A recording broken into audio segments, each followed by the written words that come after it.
Bismillahirrahmanirrahim. Alhamdulillahirabbil alamin. Wassalatu wassalamu ala asyrafil anbiya'i wal mursalin wa ala alihi wa sahbihi ajma'in. Rabbi shrah li sadri wa yassir li amri wahlul 'uqdatam min lisani yafqahu qawli. Subhanaka la ilma lana illa ma 'allamtana innaka antal alimul hakim. Assalamualaikum warahmatullahi wabarakatuh. Para pendengar IKIM FM yang setia, terus memantau radio IKIM FM di mana juga anda berada.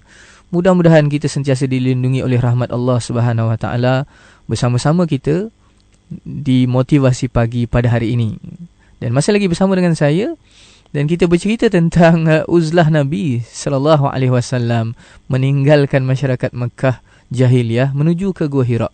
Dan kita tahu bahawa dalam perjalanan Nabi meninggalkan masyarakat Mekah menuju ke Gua Hira, berada di Gua Hira-nya Nabi sallallahu alaihi wasallam, perkara yang dilakukan oleh Nabi adalah mendekatkan diri kepada Allah Subhanahu Wa Taala, melakukan amal ibadah yang mendekatkan ingatannya kepada Allah Subhanahu Wa Taala. Uzlah Nabi di Gua Hira tujuannya tidak ada lain, iaitu menghampirkan diri kepada Allah Subhanahu Wa Taala dengan mengingatinya dan juga membesarkannya. Tuan-tuan dan sekalian, itu sirah yang dilalui oleh Nabi kita Muhammad sallallahu alaihi wasallam. Apa agaknya ibrah yang boleh kita ambil daripada peristiwa tersebut? Kita nampak di situ bahawa Nabi berada di Gua Hira dengan keadaan berseorangan ataupun bersendirian. Dan proses itu sebenarnya ada kaitan langsung dengan diri kita dalam membangunkan diri kita mendekati Allah Subhanahu Wa Taala. Kita jelas dan sedia maklum bahawa dalam kehidupan kita, waktu kita beramai-ramai, maknanya ada orang ramai, ada kawan-kawan dan sebagainya, amat sukar untuk kita meletakkan diri kita untuk mengingati Allah Subhanahu Wa Taala. Waktu beramai-ramai lah tuan sekalian, biasanya kegembiraan akan muncul, orang kata keseronokan akan timbul. Jadi proses untuk mengingati Allah Subhanahu Wa Taala itu kadang-kadang terlalu sedikit daripada banyak-banyak masa bersama itu. Maknanya proses untuk ingat Allah SWT tu jadi sangat sukar, berbanding kalau kita berada dalam keadaan berseorangan. Tuan sekalian, cuba kita tanya diri kita, waktu kita sendiri, maknanya seorang-seorang, tak ada orang lain, tak ada kawan dan sebagainya, apa yang terlintas di fikiran kita ketika itu? Sudah pasti kita mengharapkan supaya kita ni adanya perlindungan, orang kata, daripada Allah Subhanahu Wa Taala. Berjalan kita dengan kawan-kawan, lupa kita kepada orang kata pergantungan kepada Allah Subhanahu Wa Taala. Tapi bayangkan tuan sekalian, berjalan pulang kita daripada tempat kerja, lepas tu seorang-seorang pula, tempatnya gelap pula, apa yang kita ingat?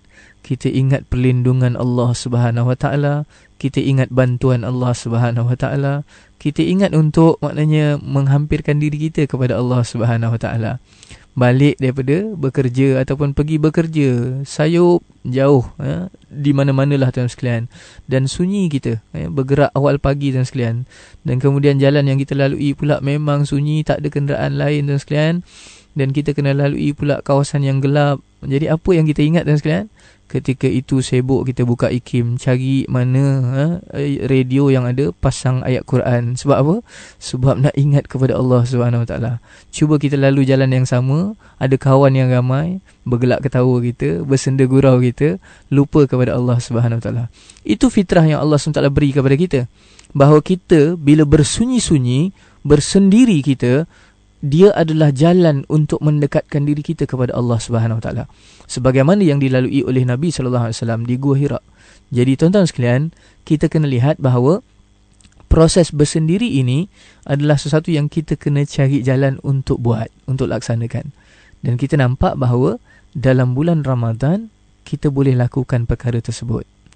Adanya anjuran daripada baginda Nabi sallallahu alaihi wasallam sendiri untuk kita buat apa? Beriktikaf. Tapi orang ambil 10 malam yang akhir lah. Ada orang ambil malam ganjil pula, ada orang ambil 27 hari bulan pula Ramadan. Sedangkan sebenarnya iktikaf dalam bulan Ramadan kita boleh lakukan seawal-awal Ramadan sehinggalah di penghujung Ramadan. Dan iktikaf itu sendiri pun tuan sekalian kena dilakukan dalam keadaan kita ambil masa untuk bersendirilah. Saya lihat dengan mata kepala saya sendiri, kalau katakan datang dengan kawan-kawan, walaupun iktikafnya di masjid dan sekalian, akhirnya apa yang tinggal? Yang tinggal hanyalah borak kosong dan juga perbualan-perbualan yang tidak ada manfaatnya. Tapi kalau kita pergi dengan bersendiri, seorang-seorang dan sekalian, ketika itu tak ada lain di tangan kita, Al-Quran contohnya, maka sudah pasti mau tak mau kita akan baca Al-Quran, berzikir dan sebagainya. Maka gangguan tidak wujud dekat situ. Datang dengan anak-anak dan sekalian, nak kena layan kerana anak-anak pula. Datang dengan isteri, asyik tengok jam pula bila nak balik dan sekalian. Jadi itu yang kita kena tengok-tengok balik dengan iktikaf kita. Sebab iktikaf adalah jalan untuk bersendiri. Dan bila bersendiri, dia sebenarnya menambah kekuatan pergantungan kita kepada Allah Subhanahu Wa Taala. Pergantungan kita kepada Allah Subhanahu Wa Taala itulah sesuatu yang sangat perlu, dan dia hanya dapat kita rasai bila kita seorang-seorang. Tuan sekalian, menyendiri memudahkan untuk kita bermunajat kepada Allah Subhanahu Wa Taala dan memohon apa sahaja yang sifatnya personal. Kan kita ada permintaan-permintaan yang sedikit personal, tuan sekalian. Susah kalau nak minta bila ramai-ramai. Nak bagi tahu kata dosa kita, kesalahan kita dan sebagainya, bila ramai-ramai jadi payah sekalian. Kita akan sebut secara umum je lah. Malu kita kerana sifat manusia begitu. Tapi bila kita seorang-seorang bersendiri dengan Allah SWT, apa saja boleh kita hamburkan dan kita boleh sebutkan, walaupun dia sangat personal terhadap apa yang kita lakukan. Jadi itu sebablah kena cari jalan untuk minta, maknanya munajat kita dengan kita bersendiri, bersorang-sorang, maknanya bersunyi-sunyi. Jadi mudah untuk kita minta apa juga yang kita nak minta secara personal. Macam adik-beradik lah tuan sekalian, bila ada apa-apa nak minta tolong dengan ayah, bila adik-beradik lain ada tuan sekalian, susah nak sebut. Tapi bila kita face to face dengan ayah, maknanya tak ada lagi orang lain dah, maka apa saja yang ingin kita lakukan, yang kita nak sebutkan, kita nak kongsikan, dia jadi mudah. Jadi menyendiri memudahkan munajat kita dan permohonan kita secara personal. Jadi itu sebabnya, mari sama-sama kita cari jalan untuk menyendirikan diri kita.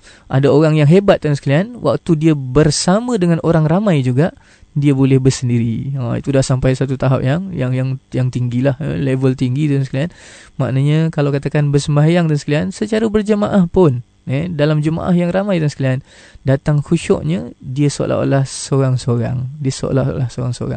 Dan itu adalah proses lah tuan sekalian. Kita kena lalui proses-proses itu, dan akhirnya nanti kita akan mendekati apa yang kita lihat daripada sirah Nabi sallallahu alaihi wasallam, iaitu Nabi beruzlah secara berseorangan di Gua Hira untuk tujuan mengingati Allah Subhanahu Wa Taala.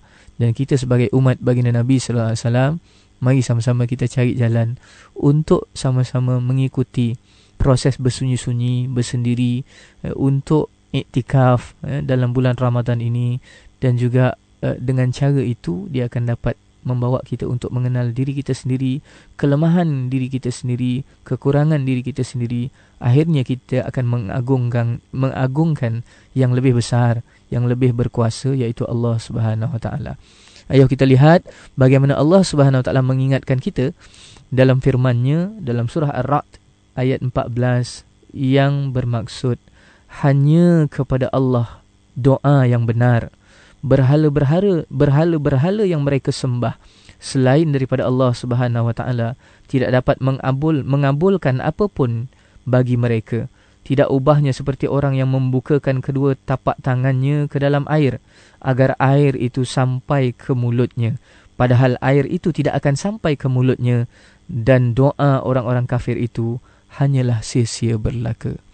Wallahu alam. Mudah-mudahan kita teruskan lagi kemeriahan kita dalam bulan Ramadan dengan ibadah-ibadah yang banyak. Mudah-mudahan dengan cara itu kita akan dapat redha Allah Subhanahu Wa Taala. Ramadan Karim. Wabillahi taufiq wal hidayah. Wassalamualaikum warahmatullahi wabarakatuh.